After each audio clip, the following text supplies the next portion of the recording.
Hello student, good morning. और आपकी class लगभग पॉलिटी में कितनी हो गई थी? आपके शायद आर्टिकल जो है वो 22 तक कंप्लीट हो गया था, है ना। इसकी अगली क्लास जो होगी और मतलब आर्टिकल जो 23 होगा ये इस क्लास के बाद होगा। थोड़ा सा इम्पोर्टेंट है, ठीक है। ये जो बताने जा रहा हूँ थोड़ा सा इम्पोर्टेंट है और कुछ लोग जानने के इच्छुक भी हैं इस चीज़ों को। जो आज की क्लास में होगा वो काफ़ी महत्वपूर्ण होगा आपके लिए। क्वेश्चंस भी आ सकते हैं, इससे 2 या 3 आ सकते हैं आपके वनडे एग्जाम में। आपका आज ये देख लीजिए एनआरआई क्या होता है, ठीक। ओसीपी क्या होता है, ओसीए क्या होता है, ठीक है। ओवरसीज सिटीजनशिप अमेंडमेंट एक्ट, ठीक। ओसीसीए क्या होता है ये आप देख लीजिए। एनआरआई क्या होता है, एनआरआई नाम सुना होगा, अच्छा भी लगता होगा, ठीक। और एक ओसीआई होता है, ये क्या होता है, ठीक। और एक होता है सीएए, एक होता है एनआरसी, एक होता है एनपीआर, ठीक। ये 5 चीज़ें हैं जो कि इनको जानना बहुत ज़रूरी है, क्योंकि मैंने शायद फंडामेंटल राइट्स पढ़ा रहा हूँ, ठीक है। फंडामेंटल राइट्स पढ़ा भी रहा हूँ और उसी में ये आप समझ लीजिए कि उसी का टॉपिक है। मैंने एक चीज़ बताई थी आपको, बताए थे कि अगर एक चीज़ बताई थी मैंने जब नागरिकता पढ़ाया था भाग 2 आपको, ठीक है। उसमें एक चीज़ मैंने बताई थी कि नागरिकता जो है आपकी, जो वह प्राप्त करने की 5 मैंने तरीके बताई थी। नागरिकता अधिनियम 1955 के तहत आया था, ठीक है ना। 1955 में आया था ना, याद आ गया आपको शायद। नागरिकता अधिनियम क्या था, 1955, ठीक। तो ये 5 प्रकार के, पहला जन्म के आधार पर यानी बर्थ, डेट ऑफ बर्थ के आधार पर। दूसरा वंश के आधार पर, ठीक है। तीसरा आपका था पंजीकरण मतलब रजिस्ट्रेशन, ठीक। और एक था देशीकरण, ठीक, मतलब कि आपका कल्चर क्या है। और चौथा जो आपका था वह था अर्जित भूमि, मतलब कि मैंने अर्जित भूमि के आधार पर किसे, सिक्किम को मिली है नागरिकता, ठीक। किस सन में मिली है कमेंट में बताएंगे आप लोग, क्योंकि बार बार बताने से आप भी भूल जाते हैं।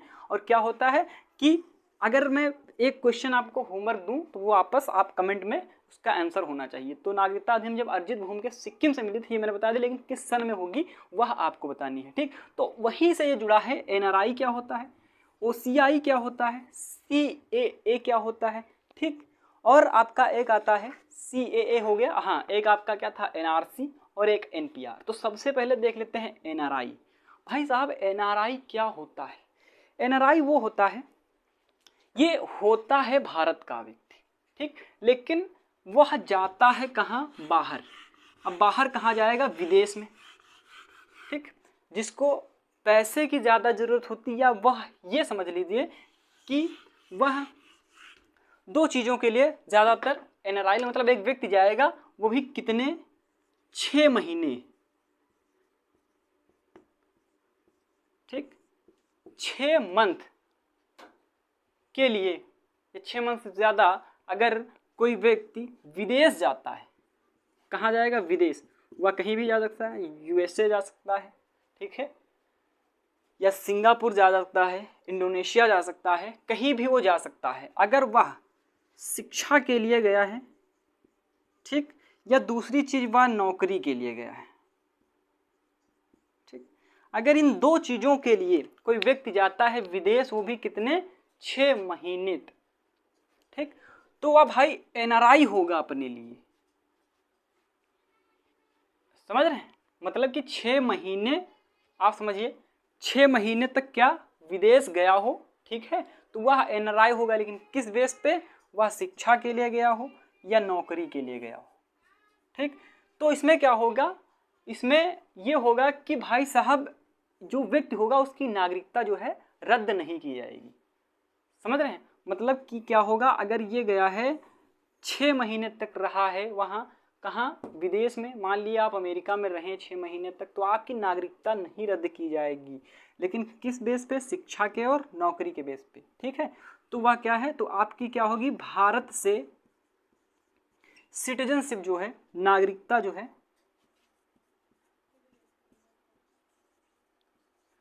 रद्द नहीं की जाएगी, ठीक। यानी हटाई नहीं जाएगी। एनआरआई सिर्फ इतना ही होता है, इससे ज़्यादा कुछ नहीं, ठीक, अगर प्रश्न आता है कि एनआरआई जो है, ठीक है, वह कितने महीने तक गया हो, तो वह 6 महीने तक कहाँ गया हो, मतलब तो वह भारत का नागरिक हो। यस, बताइए मतलब क्या है कहने का कि तो वह भारत की नागरिकता जो है, ठीक है, खत्म नहीं की जाएगी, ठीक है, वह भारत का नागरिक ही होगा, ठीक, 6 महीने तक विदेश गया हो। तो आपका क्वेश्चन आ सकता है कि एनआरआई क्या होता है, ठीक है, या किन किन चीज़ों के लिए, शिक्षा के लिए या नौकरी के लिए, 2 चीज़ें हैं एनआरआई में, ठीक। अब फिर आता है आपका ओसीआई। ये भाई क्या होता है, अब देखिए अगर कोई एनआरआई 6 महीने के लिए, देखो अपने लिए ही अच्छा है कि कोई जाता है और विदेश से पैसा लेकर आता है, आता कहाँ है भाई साहब, अगर वह नागरिकता वहाँ की नहीं ले रहा है, यहाँ आता है तो पैसे भाई साहब दूसरे के, मतलब कि आपकी आर्थिक स्थिति जो है वह मजबूत होगी उस देश की जिस देश में पैसा आ रहा है, कहाँ का, दूसरे देश का, ठीक। मोटा मोटा समझिए क्या है कि एनआरआई जो होगा वह अपने लिए सही होगा, ना कि गलत होगा, मतलब अपने देश के प्रति वह जो होगा वह सही होगा, उससे लाभ ही होगा, उससे हानि नहीं होगी, ठीक। इसलिए एनआरआई आप जाते हैं, अगर एनआरआई बन जाते हैं, ठीक है, शिक्षा के लिए, नौकरी के लिए जाते हैं तो कोई समस्या नहीं है आपको, ठीक, और इससे लाभ ही होगा देश का, ना कि इसमें कोई हानि है, ठीक, मतलब लॉस नहीं है, प्रॉफिट ही है इसका। फिर आता है आपका ओसीआई, इसका आप फुल फॉर्म लिख सकते हैं नॉन रेसिडेंट इंडिया,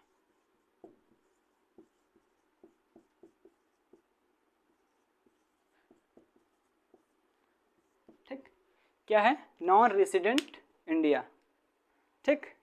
तो एनआरआई का फुल फॉर्म होगा नॉन रेसिडेंट इंडिया। एनआरआई कितने लिए भाई साहब, तो 6 महीने के लिए जी। आर्टिकल 22 में क्या है, ओके, याद है ठीक। अब आता है आपका ओसीआई। अब ये क्या होगा ओसीआई, तो इसका ये लिख लीजिए ओवरशिप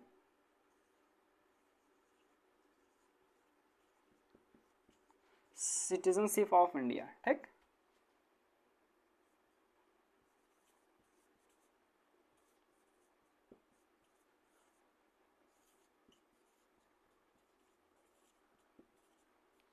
क्या है, ओवरशिप सिटीजनशिप ऑफ इंडिया, ठीक। ये 2005 में संशोधन हुआ, इस पे संशोधन क्या हुआ, 2005 में संशोधन हुआ,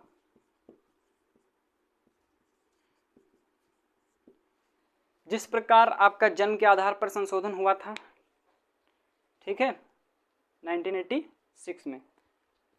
जन्म में क्या था कि पहले क्या था, मतलब 1986 में, फिर उसके बाद आपका वंश के आधार पर हुआ था 1992 में, ठीक।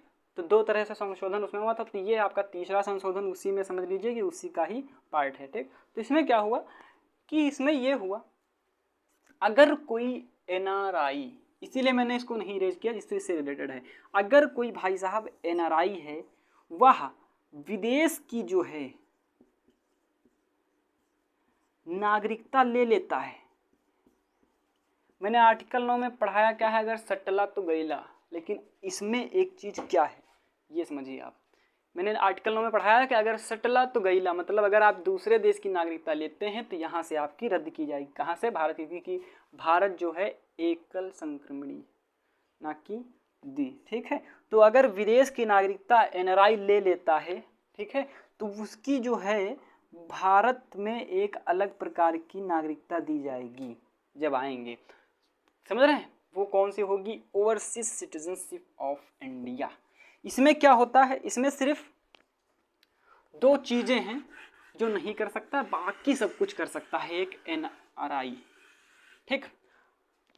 समझते रहना, इतनी आराम से इसलिए बोल रहा हूँ कि एक एक वर्ड आपको समझ में आना चाहिए। देखो, ओवरसीज सिटीजनशिप ऑफ इंडिया, अगर कोई एनआरआई विदेश की नागरिकता ले लेता है तो उसकी नागरिकता जो है उसको एक प्रकार अलग की नागरिकता दी जाएगी, जो कौन सी होगी, वह होगी OCI मतलब ओवरसीज सिटीजनशिप ऑफ इंडिया। इसमें क्या होगा, जो NRI होगा वह केवल चुनाव नहीं लड़ सकता, ठीक, और वोट नहीं डाल सकता, मतलब उसको वोटिंग का अधिकार नहीं रहेगा और उसको वह इलेक्शन नहीं लड़ सकता, बस दो चीजें होंगी, बाकी वह सब कुछ कर सकता है भारत देश में, मतलब ठीक है, समझ रहे हैं। OCI और NRI में क्या अंतर है, दोनों डिफरेंट जो हैं आपके एकदम क्लियर हो गए, ठीक, आ रहा है ना समझ में, ठीक है।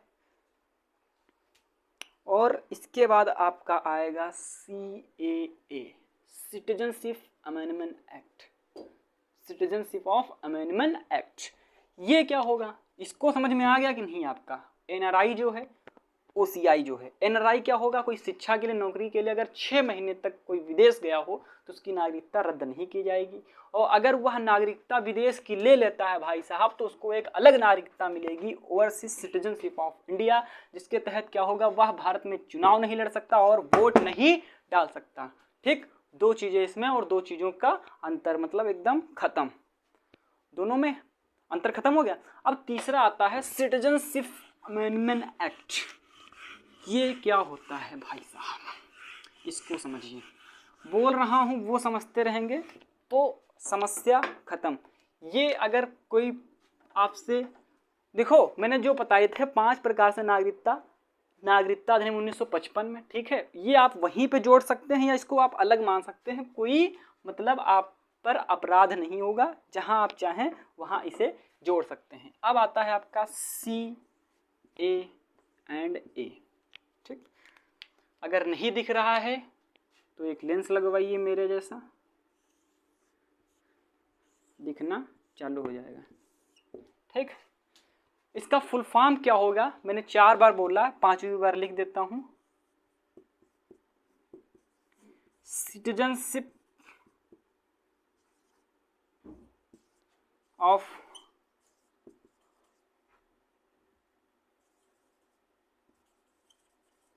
अमेंडमेंट एक्ट, ठीक, ये नीचे लिख दिया। तो इसका फुल फॉर्म क्या होगा, सिटीजनशिप ऑफ अमेंडमेंट एक्ट। इसमें क्या होगा, कुछ अगर हो किसी को थोड़ा सा भी उल्टा सीधा कुछ भी चलेगा तो वो बता सकता है। इसमें एक चीज़ ये कही गई है, एक चीज़ नहीं 2-4 चीज़ें हैं, लेकिन एक चीज़ समझिए जो ज़्यादा इम्पोर्टेंट है। इसमें कहा गया है भाई साहब, जो मिनॉरिटी लोग हैं, हिंदी में समझिए अल्पसंख्यक लोग, उनको भारत की नागरिकता मिल जाएगी, किसके तहत, CAA के तहत, मतलब सिटीजनशिप अमेंडमेंट एक्ट के तहत। लेकिन उसके लिए एक डेट फाइन कही थी 2000, लेकिन क्या हूँ भाई साहब, वो 2014 से पहले आए हूँ, ठीक, समझ रहे हैं आप। देखो क्वेश्चन आप लोग पूछिए, वरना सिर्फ इतना ही रह जाएगा, टेंशन में बीत जाएगी पूरी जिंदगी, सिर्फ इसमें कि उसको आता है और उसको आता है, मुझे नहीं आता, ठीक। कहना का तात्पर्य ये रहेगा कि ये बगल वाला सोचता है कि बगल वाली नहीं पूछ रही तो मैं भी नहीं पूछूंगा, भाई साहब उसको आता है तो मुझे क्यों नहीं आता, मुझे भी आता। कर्तव्य है आपका, क्वेश्चन पूछते रहिए। अगर आप क्वेश्चन नहीं पूछ रहे हैं, ठीक है, याद रखना कि समय का अगर आप सही से प्रयोग नहीं कर पा रहे हैं तो याद रखना, एक आप अपने अमृत से भाई साहब धुल रहे हैं हाथ, ठीक। 1 रुपये आपको कमाना होगा, वो आसान कमा सकते हैं, 10 रुपये थोड़ा सा डिफ़िकल्ट, लेकिन अगर 100 रुपये कमाने होंगे तो बहुत ज़्यादा डिफ़िकल्ट होगा। रिस्क लेना सीखिए भाई साहब, अगर रिस्क नहीं लेते हैं तो डॉट डॉट से आप मुक्त रहेंगे, समझ रहे हैं। क्या था, 2014 से पहले आए हूँ, कहाँ आए हूँ, भारत, इंडिया, ठीक। तो CAA क्या होगा भाई साहब, मैंने बोला मिनॉरिटी,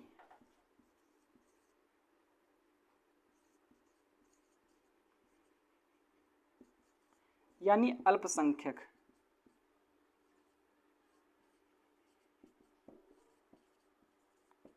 कौन से लोग, अल्पसंख्यक लोग, जो भाई साहब धर्म से, मतलब समझ रहे हैं कि मतलब किसी के धर्म से उसको भाई साहब कहा गया तुम यहाँ के नहीं हो, यहाँ नहीं रह सकते, ठीक। लेकिन उन, देख लीजिए आप, ये समझिए पहले इरेज करने से पहले, अगर किसी के धर्म से मतलब कह रहे हैं आप भाई साहब आप इस धर्म के नहीं हैं, आप यहाँ नहीं रहेंगे। जैसे पाकिस्तान में कोई हिंदू पहुँच गया, आप यहाँ के नहीं हैं, आपका धर्म हिंदू है, आप यहाँ नहीं रहेंगे, ठीक। बांग्लादेश में पहुँच गया, कहते भाई साहब हिंदू बुद्ध हैं आप, ठीक है, आप जीसस हैं, आप क्राइस्ट। तो ये सब चीज़ें वही हो गई हैं कि तिल का ताल बन जाता है, ठीक, और एक छोटा सा मौका भी बवाल बन जाता है।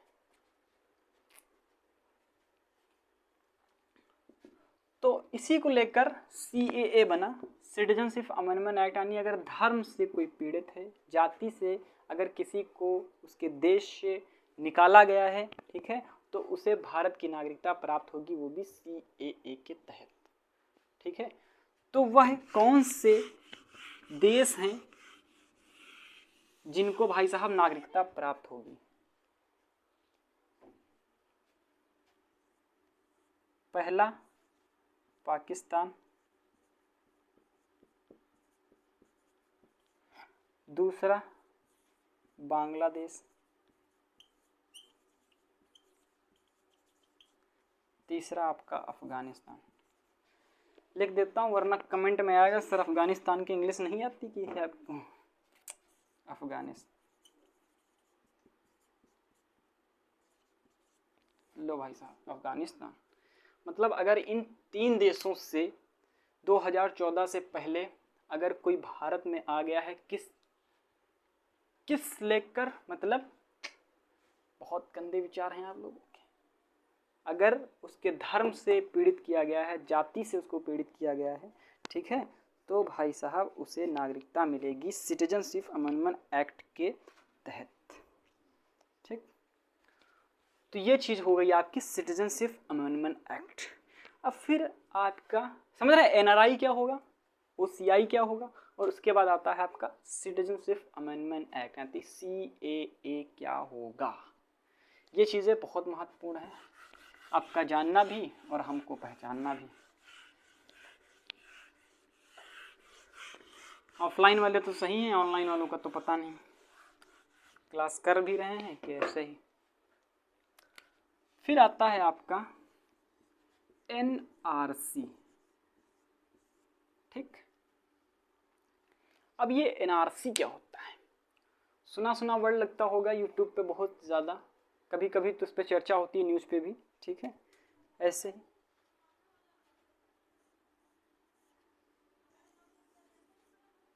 ठीक, तो इसका क्या मतलब होता है NRC? तो सबसे पहले एक प्रश्न लिखिए इस पर कि NRC जो है सबसे पहले असम में चालू हुई और असम में ही ख़त्म हो गई, ठीक। ये आप लिख लेना, लिखता इसलिए कम हूँ कि जैसे आपको समझा सकूँ, ठीक। बोल तो रहा हूँ, वैसे कोई दिक्कत वाली बात नहीं है, अगर बोल रहा हूँ तो आपको आना चाहिए ये चीज़, ठीक। तो इसका फुल फॉर्म लिख लीजिए, नेशनल रजिस्ट्रेशन, क्या है, national registration of citizenship. Bar bar citizenship की स्पेलिंग लिखना कोई बहुत बड़ा मतलब वो नहीं, तो इतना याद रखिए, नेशनल रजिस्ट्रेशन सिटीजनशिप, ठीक। तो सबसे पहले कहाँ चालू हुई? असम में, और असम में चालू हुई और असम में ही ख़त्म हो गई। हाँ, एक चीज़ और लिखिए, इसमें 13 लाख लोगों को भाई साहब NRC के तहत नागरिकता प्राप्त हुई थी। अब वो 13 लाख कौन होंगे लोग, असम में ही क्यों लगी, अब इसको समझेंगे तो और मज़ा आएगा। समझ रहे हैं आप? ये होता ना, समझ रहे हैं आप, समझ रहे हैं ये वाला, तो ये वाला समझिए, ठीक। तो NRC क्या होता है? National registration citizenship.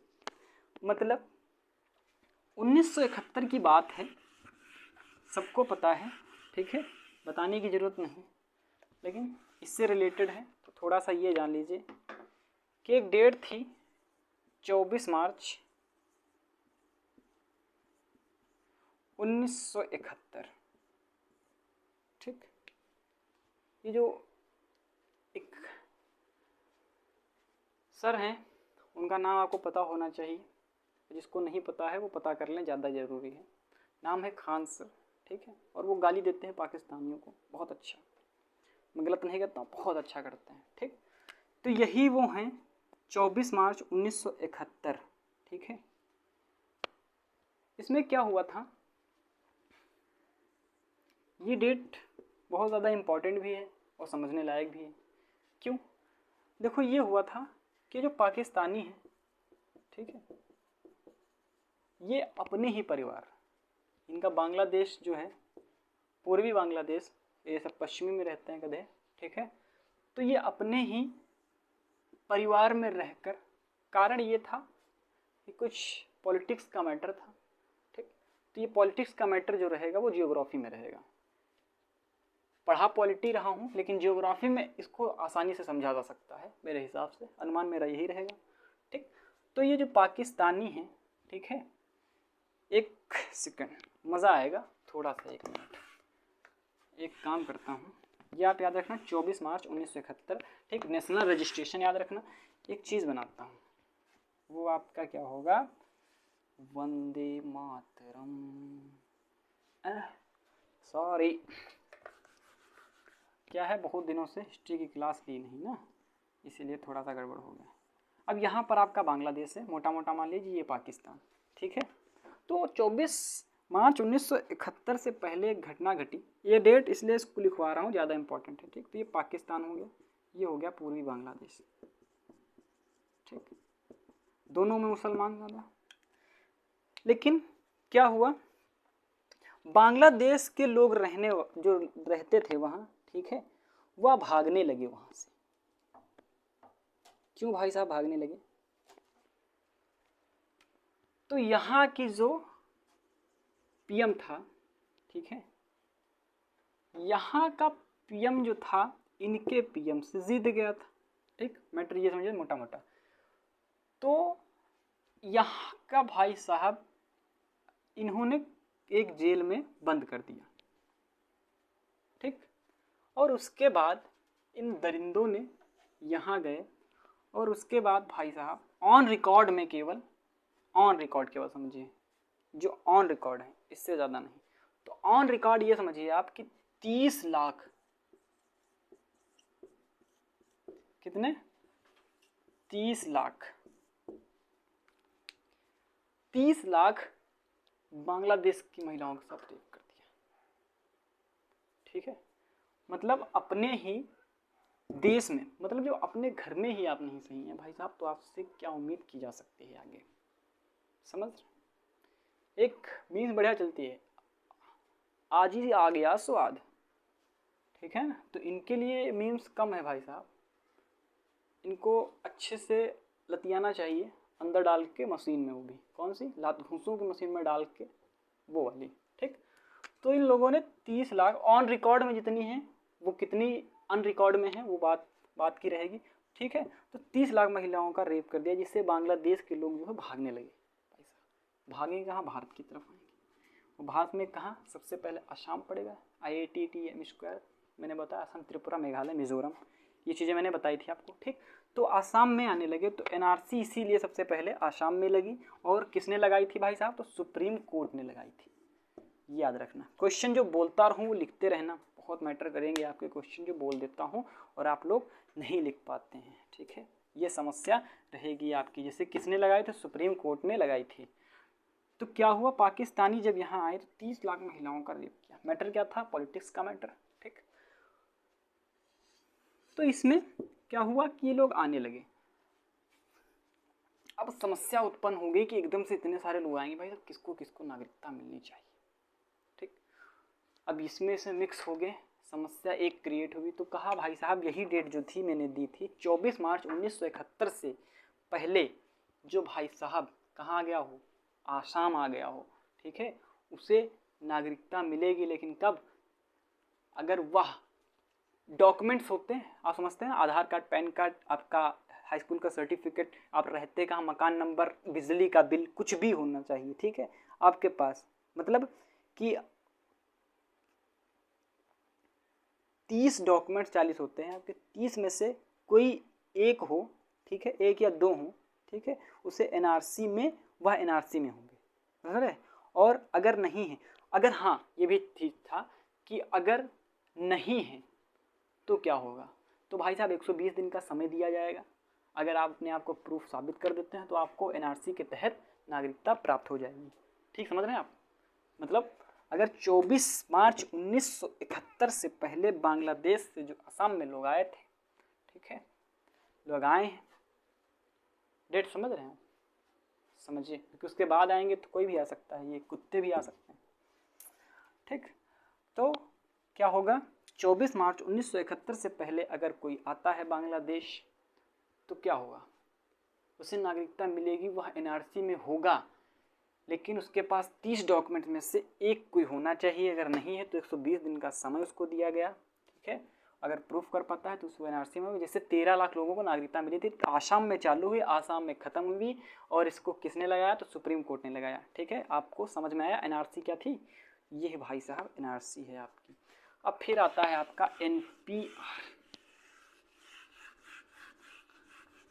इसको बने रहने दूं या दूसरा बनाता हूँ, मजा है। अब लास्ट यही है एनपीआर आपका, ठीक, एनपीआर, ठीक। अब एनपीआर का फुल फॉर्म होता है नेशनल रजिस्ट्रेशन, नहीं, नेशनल पॉल्यूशन, पॉपुलेशन, पॉल्यूशन नहीं, पॉपुलेशन यानी जनसंख्या, ठीक। तो नेशनल पॉपुलेशन रजिस्टर, ठीक। तो इसमें ये था, इसको हिंदी में आप लिखिए या इंग्लिश में लिख लीजिए कि सही क्रमबद्ध तरीके से जनसंख्या को ज्ञात करना एनपीआर। मतलब समझ रहे हैं आप कि एनपीआर का जो एकदम लिख लो पहले, लिख, ठीक। तो एनपीआर का उपयोग जो होता था वो जनगणना के लिए होता था, वो भी सही क्रमबद्ध तरीके से, क्रमबद्ध मतलब कि एकदम क्लियरली अच्छे तरीके से, ठीक है, एनपीआर का प्रयोग किया जाता है। क्या था इसका full form, national population registration, register, ठीक। तो इसमें क्या था, एक चीज देखिए, पहले क्या होता था, जैसे भारत है, ठीक, समझ लीजिए कि थोड़ा मोटा मोटा, जैसे एक कोई रह रहा है यूपी में, और यूपी के किस जिले में, लखनऊ में, और एक रहता है दिल्ली में। परिवार में 6 लोग हैं, 3 रह रहे हैं दिल्ली में, और नहीं, 4 दिल्ली में रह रहे हैं और 2 रह रहे हैं यहाँ लखनऊ में। तो क्या होता है, अगर यूपी में कोई पूछने आएगा तो भाई साहब 6 लोग हैं, और फिर वही अगर जाते हैं दिल्ली में तो भाई साहब वो कहते हैं कि यहाँ भी 6 लोग। मतलब समझ रहे हैं आप, यहाँ भी और वहाँ भी। तो ये होता था इसमें दिक्कत, ठीक, जिससे एनपीआर आया, जिससे समस्या खत्म। मतलब कि वहाँ 6 लोग बता दिए गए और यहाँ भी बताए गए 4, मतलब 10 लोग, 6 लोगों का परिवार, 4 10 लोग हो गए, ठीक। तो ये थी आपकी एनपीआर, मतलब कि जनगणना का सही रूप से क्रमबद्ध तरीके से कैसे एनपीआर का प्रयोग, मतलब नेशनल पॉपुलेशन रजिस्टर। आ गया, मैं आ गया, थैंक यू।